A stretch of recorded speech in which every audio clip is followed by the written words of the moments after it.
नमस्कार दोस्तों, स्वागत है आप सभी लोगों का एक बार फिर से। जी हाँ, आज मैं आप लोगों को भारत की 10 ऐसे चमत्कारिक विद्या के बारे में बताऊंगा जिसे आप भी जान करके चौंक जाएंगे और आप भी इस विद्या को सीख करके किसी के भूत भविष्य वर्तमान एवं कई प्रकार के जानकारी हासिल कर सकते हैं। देखिए, किसी भी विद्या या ज्ञान को सीखने के लिए संकल्प और अभ्यास की जरूरत होती है।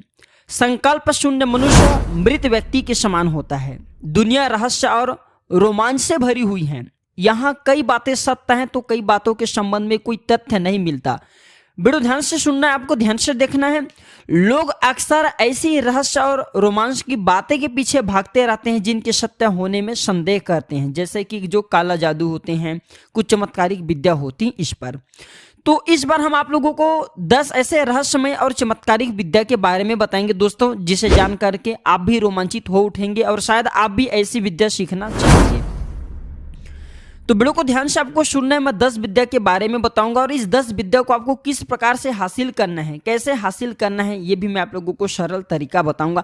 केवल यह वीडियो मैं आप लोगों को जो बता रहा हूँ या केवल ज्ञान भरी जानकारी के लिए बता रहा हूँ, केवल ये एजुकेशन पर्पस के लिए बता रहा हूँ। अगर आप इसे सीखना चाहते हैं तो किसी योग्य गुरु एवं योग्य जो जानकार व्यक्ति उनके परामर्श लेकर के या फिर उनके दिशा निर्देश में रह करके ये विद्या आपको सीखना है। देखिए, प्राचीन ज्ञान चैनल हमने क्यों बनाया? हमारे चैनल का नाम ही है प्राचीन ज्ञान। हम प्राचीन ज्ञान की जो लुप्त हो रही विद्या है, जानकारी है, जो तंत्र विद्या है, बहुत सारे ऐसे जानकारी होती है जो कि हमारे भारत भूमि से लुप्त हो रही। हम चाहते हैं कि इस प्रकार की ज्ञान भारत भूमि में फिर से बने रहे, इसलिए इस प्रकार की जानकारी बताते हैं ताकि आप सब दर्शक इस प्रकार की जानकारी को सीखे रहें और भविष्य में इनका प्रयोग करना भी जाने। आपने अभी तक हमारे वीडियो को लाइक नहीं किया तो वीडियो को लाइक कर कमेंट बॉक्स में जय श्री राम जरूर लिखना और हाँ, इस वीडियो को अपने दोस्तों यारों में आगे जरूर शेयर करना ताकि उन्हें भी यह जानकारी प्राप्त हो। इस वीडियो को आज बिल्कुल ही आधे बीच में छोड़ करके मत जाना। इस प्रकार की जानकारी आप लाखों रुपए खर्च करेंगे फिर भी कोई नहीं बताने वाला। तो वीडियो में कंटिन्यू बने रहना, वीडियो को ध्यान से देखना, समझने की कोशिश करना। पहला जो भारत का प्रचलित विद्या था वह था इंद्रजाल। इंद्रजाल नाम सुनते ही सभी लोगों को लगता है कि यह कोई मायावी विद्या है। देखिए, बहुत से लोग इसे तंत्र मंत्र और यंत्र से जोड़ करके देखते हैं। कई लोग तो इसे काला जादू, वशीकरण, सम्मोहन, मारण और मोहन से भी जोड़ करके देखते हैं। दोस्तों, फारसी में इसे तिलमिस कहा जाता है, तिलिस्म कहा जाता है। कुछ लोग इसे काला जादू मानते हैं। यह शब्द इंद्रजाल भारत में बहुत प्रचलित था, जो कि जादू के संदर्भ में इस्तेमाल किया जाता था। अब मैं आप लोगों को बताना चाहूंगा ये इंद्रजाल क्या है, इसका प्रयोग कैसे होता था, क्या आज भी यह प्रभावशाली है। देखिए, प्राचीन काल में इस विद्या के कारण भी भारत को विश्व में पहचाना जाता था। देश विदेश से लोग यह विद्या सीखने आते थे। आज पश्चिम देशों में तरह तरह की जादू विद्या लोकप्रिय है, तो इसका कारण है भारत का ज्ञान। भारत के ज्ञान ही जाकर के सर्वत्र फैला है, लोगों ने कॉपी किया है। इंद्रजाल जैसी विद्या चकमा देने की विद्या है। आजकल की भी भाषा में इसे भ्रमजाल कह सकते हैं। दोस्तों, जादू का खेल ही इंद्रजाल कहलाता है। शाब्दिक अर्थ में बताना चाहूंगा, जादू का खेल ही इंद्रजाल कहलाता है। इसमें जो वास्तविकता नहीं होती। मदारी भी आपने देखा होगा, बहुधा ऐसी काम दिखाता है। सर्कस के जो भ्रमपूर्ण आपने देखा होगा, जो दृश्य होते हैं, बाजीगर होते हैं, सड़क पर जादू दिखाने वाले जो लोग होते हैं, ये सब इंद्रजाल सीखे होते हैं। मध्यकाल में इस विद्या का बहुत दुरुपयोग हुआ। ध्यान से सुनना, मध्यकाल में इस विद्या का बहुत दुरुपयोग हुआ। युद्ध में विजय, धर्म के विस्तार, व्यक्तिगत स्वार्थ साधने में कई लोग इसका उपयोग किया और आज भी इस विद्या द्वारा लोगों को भरमाया जाता है। खास करके पश्चिम धर्म के लोग इसका खूब इस्तेमाल करते थे। तो क्या आज भी इंद्रजाल सीखना संभव है? बिल्कुल, आप योग्य गुरु के साथ में रह करके, उनके दिशा निर्देश में रह करके इंद्रजाल सीख सकते हैं। लेकिन इंद्रजाल केवल भ्रम दिखाने के लिए होता है, इसमें कोई वास्तविकता नहीं होती। इसके बाद है दूसरा विद्या भारत में जो सबसे ज्यादा प्रचलित था, वह है, ये सबसे खतरनाक विद्या का प्लेनचिट। ध्यान से सुनना नाम, प्लेनचिट। ये सबसे खतरनाक विद्या है।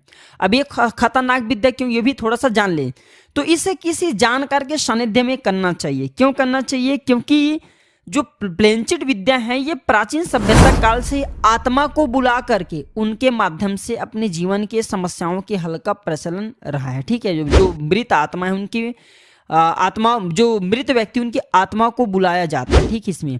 और इसे आत्मा बुलाने की विद्या भी बोल सकते हैं, जिसे आजकल की भाषा में प्लेनचिट कहा जाता है। सबसे ज़्यादा जो दूसरे धर्म के लोग हैं, हिंदू धर्म के छोड़ करके जो दूसरे धर्म के लोग हैं, ये कार्य ज़्यादा करते हैं। यहाँ पे मैं किसी धर्म को नहीं बोलूँगा। तो क्या करना होता है इसमें, आत्माओं को बुला करके इसमें जो भी आपके कार्य होते हैं उस कार्य को कराना होता है। प्राचीन काल में कार्य बहुत होता था। कुछ आत्मा जिन्हें शांति प्राप्त नहीं हुई होती हैं, वे प्लेनचिट के माध्यम से आपको भूत, भविष्य एवं वर्तमान, ये तीनों काल की जानकारी दे सकते हैं। और आप जो उनसे अपने परेशानी को बोल करके हल प्राप्त कर सकते हैं। लेकिन ये बहुत ही खतरनाक होता है। उसे लोभ दिया जाता है, जो सामने वाले आत्मा है, आप उसे लोभ देते हैं, तुम्हें ये कार्य कर, मैं तुम्हारे लिए करूंगा, ऐसा करूंगा, इस प्रकार के लोभ दे करके यह कार्य करवाया जाता था। इसके बाद भारत की तीसरी विद्या, ध्यान से सुनिए, तीसरी विद्या के क्रम में आते हैं सम्मोहन विद्या। सम्मोहन को अंग्रेजी में हिप्नोटाइज्म कहते हैं, ठीक है। यह प्राचीन कालीन प्राण विद्या का एक हिस्सा है। सम्मोहन के बारे में हर कोई जानना चाहते हैं, लेकिन सही जानकारी के अभाव में वह इसे समझ नहीं पाता। दोस्तों, आपको ध्यान से सुनना है, वीडियो को ध्यान से सुनना है, ध्यान से देखना है, आधे बीच में छोड़ करके नहीं जाना है। किस प्रकार से सम्मोहन काम करता है जानना है। तो सम्मोहन विद्या को ही प्राचीन समय में प्राण विद्या या त्रिकाल विद्या के नाम से पुकारा जा रहा है। सम्मोहन का अर्थ है आमतौर पर वशीकरण से लगाया जाता है। वशीकरण अर्थात किसी को वश में करने की विद्या, जबकि यह सम्मोहन की प्रतिष्ठा को गिराने वाली बात है। क्यों गिराने वाली बात है, ध्यान से सुनिए। मन के कई स्तर होते हैं, उनमें से एक है आदिम आत्मचेतन मन। आदिम आत्मचेतन मन न तो विचार करता है और न ही निर्णय लेता है। उक्त मन का संबंध हमारे सूक्ष्म शरीर से होता है। यह मन हमें आने वाले खतरे या फिर उक्त खतरों से बचने के तरीके बताता है।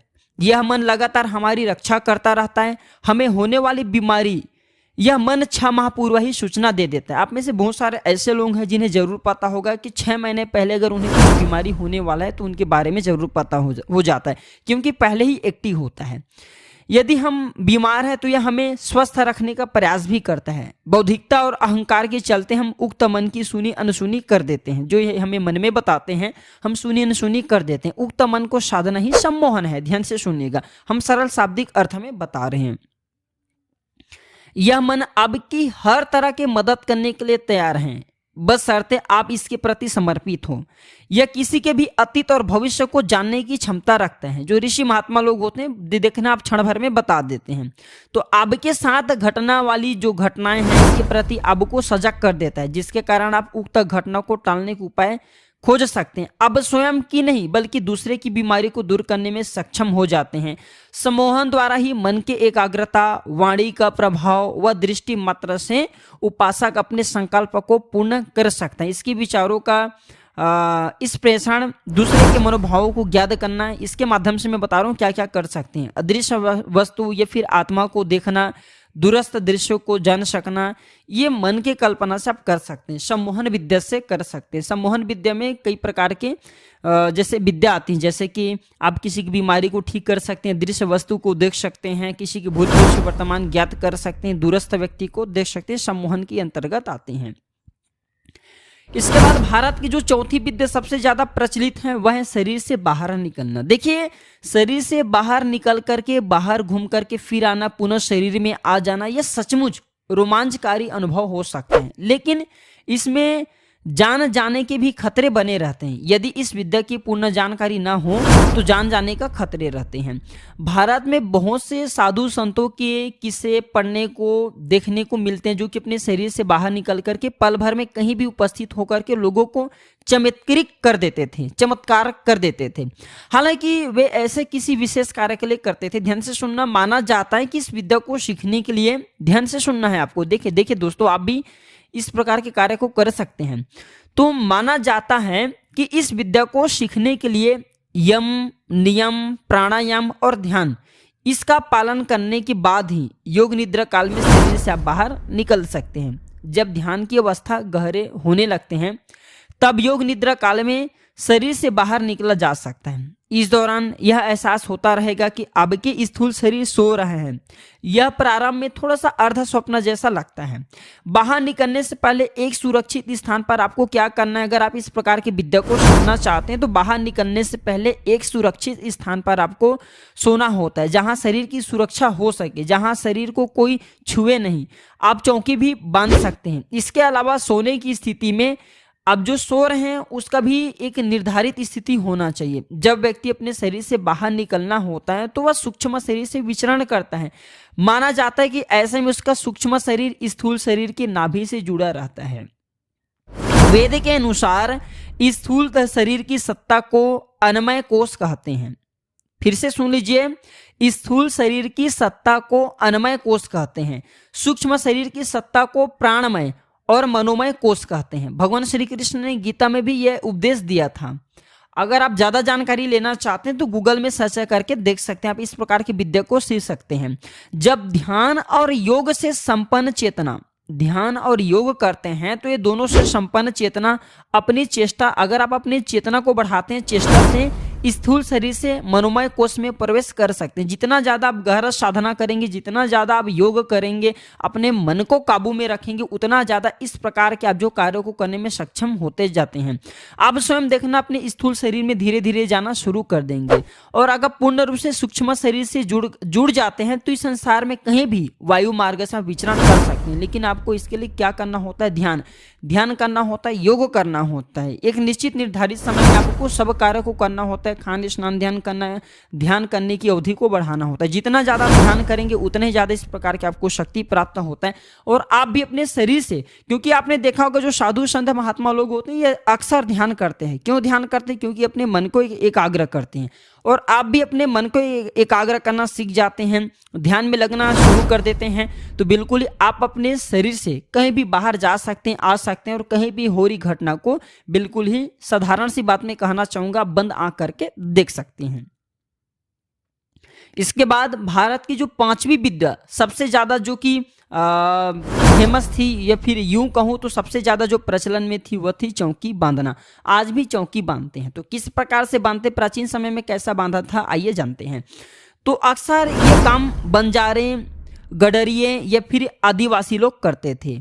वे अपने किसी जानवर या बच्चे की रक्षा करने के लिए चौकी बांध देते थे। जैसे कि जो गडरिये हैं अपने बच्चों को किसी पेड़ की छांव में लेटा देते थे और उसके आसपास बड़ी से एक गोल लकीर खींच देते थे, फिर कुछ मंत्र बुदबुदा करके चौकी बांध देते थे।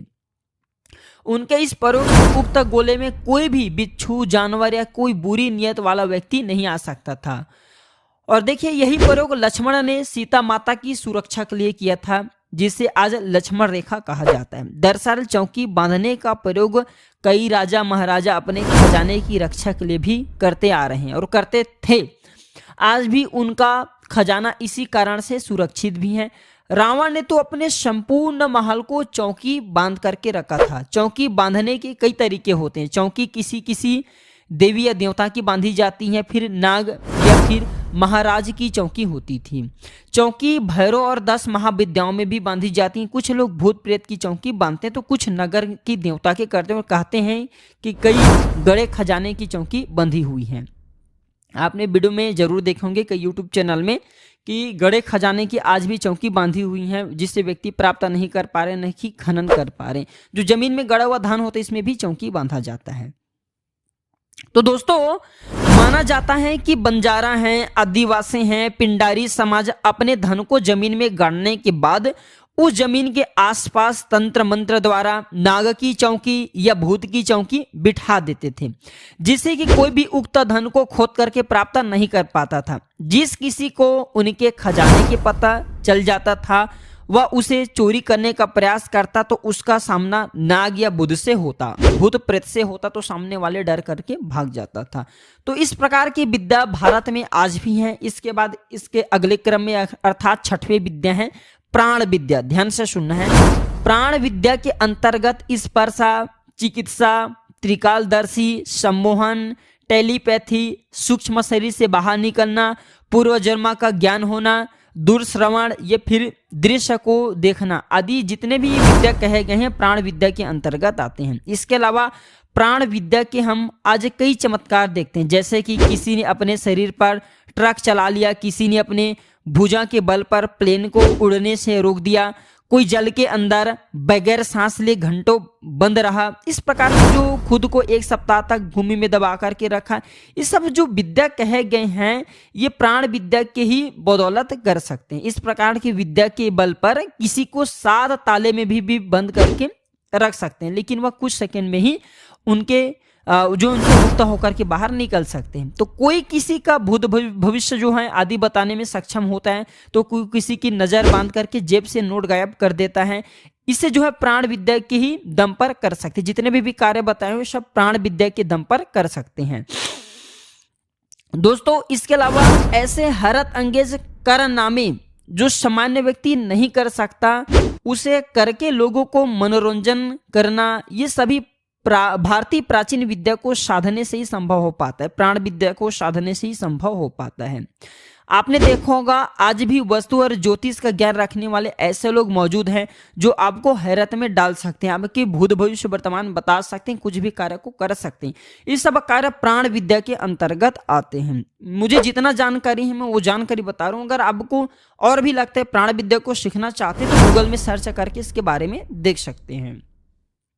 इसके बाद जो 7वीं विद्या कहे गए भारत में वो है अंतर ध्यान शक्ति। इस विद्या में क्या करना होता है, इस किस प्रकार से कार्य करता है, ध्यान से सुने। तो इसे आप गायब होने की शक्ति कह सकते हैं। अंतर ध्यान शक्ति को इसे आप गायब होने की शक्ति कह सकते हैं। विज्ञान अभी इस तरह की शक्ति पर काम कर रहे हैं। हो सकता है कि आने वाले समय में व्यक्ति गायब होने की कोई तकनीकी शक्ति प्राप्त कर ले। योग अनुसार कायागत रूप पर संयम करने से योगी अंतर्ध्यान हो जाता है। कोई भी व्यक्ति अंतर्ध्यान हो जाता है। फिर कोई व्यक्ति यह योगी के शब्द स्पर्श, ध्यान से सुनना, स्पर्श गंध रूप रस को जान नहीं सकता। अगर सामने वाले दृश्य हो जाएं तो उसके स्पर्श हैं, गंध है, रूप है, आप इसको जान नहीं पाएंगे। संयम करने का अर्थ होता है काबू में करना हर उस व्यक्ति को जो अपने मन से उपजती हैं। यदि, ध्यान से सुनना, यदि यह कल्पना लगातार की जाए कि मैं लोगों को दिखाई नहीं दे रहा हूं, भगवान शंकर ने स्वयं कल्पना शास्त्र में कहे गए हैं।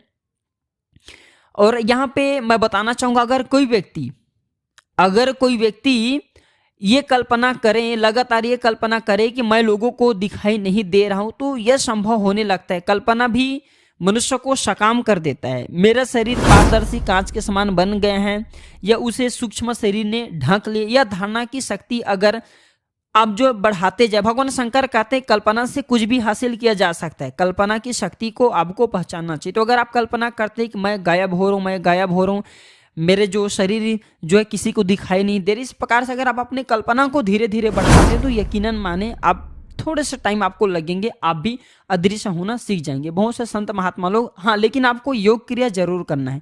योग अर्थात आपको अपने मन पे काबू करना है। मन पे काबू करेंगे तो आपकी कल्पना शक्ति बढ़ेंगे और आपको योग करने की जरूरत है अगर आप अदृश्य होना चाहते हैं तो। इसके बाद भारत की जो 8वीं विद्या है वो है पूर्व जन्म को जानना। जब चित्त स्थिर हो जाए अर्थात मन भटकना छोड़ करके एकाग्र होकर के श्वास में स्थिर रहने लगे, तब जाति स्मरण का प्रयोग करना चाहिए। जाति स्मरण के प्रयोग के लिए ध्यान को जारी रखते हुए अब जब भी स्तर पर सोने जाए तब आंखें बंद करके उल्टे क्रम में अपनी दिनचर्या के घटनाक्रम को याद करें। जैसे सोने से पूर्व आप क्या कर रहे थे, फिर उसके जो पूर्व क्या कर रहे थे, तब इस तरह की स्मृति को सुबह उठते तक ले जाना है। ठीक है, मैं आप लोगों को सीखने की प्रयोग बता रहा हूं। तो दिनचर्या का क्रम जो स्तर है जारी आपको रखना है। मेमोरी रिवर्स को आपको बढ़ाते जाना है, अर्थात जो सोचने हैं आपने पहले दिन क्या किए, दूसरे दिन क्या किए, तीसरे दिन पूर्व में क्या किए, इस प्रकार के आपको रिवर्स करना है। तो ध्यान के साथ इस जाति स्मरण का अभ्यास जारी आपको रखना है। कुछ माह बाद आप देखना आपकी मेमोरी पावर बढ़ जाएंगी। वही नए नए अनुभव के साथ साथ पिछले जन्म को जानने का जो आपके द्वार है खुलते चले जाएंगे। जैन धर्म में जाति स्मरण के ज्ञान पर विस्तार से उल्लेख मिलता है। जैन महात्मा लोग जो पूर्व जन्म के आपने देखा होगा महात्मा बुद्ध को अपने पूर्व जन्म की कई जन्मों की जानकारी थी। आज भी बहुत सारे ऐसे संत महात्मा लोग हैं जिसे पूर्व जन्म की जो जानकारी वो प्राप्त है। यहाँ तक कि आपने देखा होगा जो भीष्म पितामह उसे भी 7 जन्मों की 6 या फिर 7 जन्मों की उन्हें पूर्व जन्म की जानकारी प्राप्त था। भगवान श्री कृष्ण ने जो है गीता में अर्जुन को भी पूर्व जन्म के कई जानकारी बताया था। पूर्व जन्म में अर्जुन कौन थे, पूर्व जन्म में मैं कौन था, इस प्रकार के बहुत से लोगों को पूर्व जन्म की पुनर्भास होता है। आप भी जो है धीरे धीरे अगर रिवर्स करना शुरू करते हैं तो आपकी मेमोरी पावर इतनी ज़्यादा बढ़ जाती है कि आप पूर्व जन्म के जो अपने जन्म हो चुके हैं या फिर घटना आप इन्हें जानकारी प्राप्त कर सकते हैं। अगले विद्या में आती है 9वीं क्रम में विद्या में, वह है त्रिकालदर्शी विद्या। ध्यान से सुनना। भूत भविष्य और वर्तमान की सभी गतिविधि को जान लेने की सभी तरह का ज्ञान ये जिसे हो जाता है हम उसे त्रिकालदर्शी बोल सकते हैं। किसी भी व्यक्ति का अतीत बता देना, भविष्य जान लेना सचमुच आश्चर्यजनक है। योग में इसे सर्वज्ञ शक्ति कहते हैं। बुद्धि और पुरुष में पार्थक्य ज्ञान संपन्न योगी को दृश्य जो दिखाई दे रहे हैं और दृष्टा देखने वाला, ध्यान से सुनना, इसके भेद दिखाई देने लगते हैं। ऐसे योगी संपूर्ण भावों का स्वामी तथा सभी विषयों का ज्ञाता हो जाता है, जिसे हम त्रिकालदर्शी बोलते हैं। भूत और भविष्य का ज्ञान होना बहुत ही आसान है, ठीक है, बहुत ही आसान है। बस शर्त है कि आप अपने मन को सच में मुक्त, अपने जो आपके मन बहुत दौड़ते हैं इधर उधर, आप उसे काबू में करना शुरू कर दे तो आप भी बिल्कुल ही त्रिकालदर्शी बन सकते हैं, सर्वज्ञ योगी बन सकते हैं। किसी भी भूत भविष्य वर्तमान जानने में आप भी सक्षम हो सकते हैं। बस आपको अपने भटकते मन को रोकना है और आपको केवल योग ही करना है। आपको साधना करना है, मन को संयम में रखना है, धीरे धीरे आपको अपनी चेतना को बढ़ाना है और जितना ज़्यादा हो सके आपको ध्यान करना है। तो इस प्रकार की विद्या आप भी आज भी हासिल कर सकते हैं, प्राप्त कर सकते हैं। भारत की जो 10वीं विद्या बता रहा हूं जो कि सबसे ज्यादा प्रचलित है वह है मृत संजीवनी विद्या। जी हाँ, आपने मृत संजीवनी विद्या के बारे में जरूर सुना होगा। गणेश जी का सिर काट करके हाथी का सिर लगा करके भगवान शिव जी ने गणेश जी को पुनः जीवित कर दिया।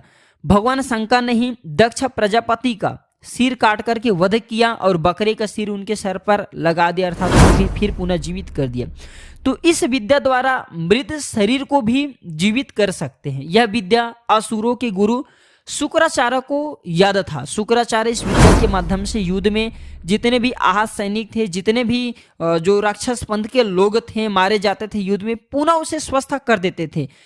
मृतों को तुरंत पुनर्जीवित कर देना, इस प्रकार की विद्या को मृत संजीवनी विद्या कहते हैं। शुक्राचार्य ने रक्त बीज नाम के राक्षस को महामृत्यु जय मंत्र की सिद्धि प्रदान की थी और युद्ध भूमि में रक्त की बूंद से संपूर्ण देह की उनका उत्पत्ति हो जाता था, अर्थात जैसे रक्त की बूंद गिरते थे पुनः एक रक्त बीज उत्पन्न हो जाता था। कहने का मतलब है कि महामृत्यु जय मंत्र से अगर आप इसे सिद्ध कर ले तो असंभव कार्य को भी संभव कर सकते हैं, अर्थात आपकी मृत्यु नहीं होंगे और मरे हुए व्यक्ति को भी आप पुनः जीवित कर सकते हैं।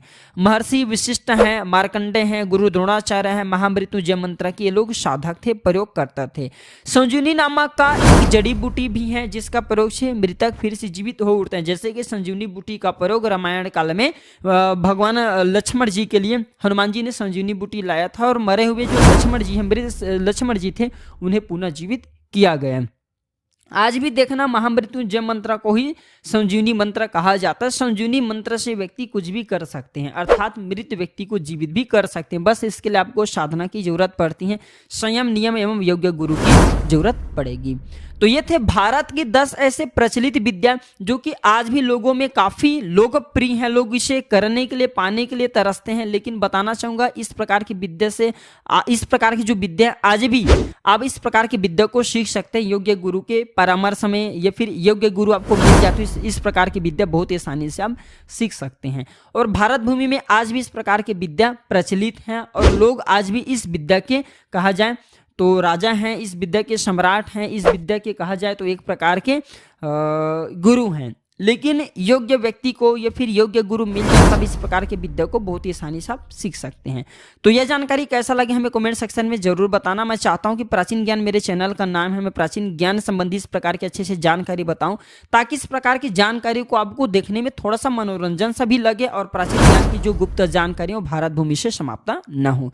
तो आज की जानकारी पर समाप्त करता हूँ दर्शकों। वीडियो देखने के लिए धन्यवाद, नमस्कार।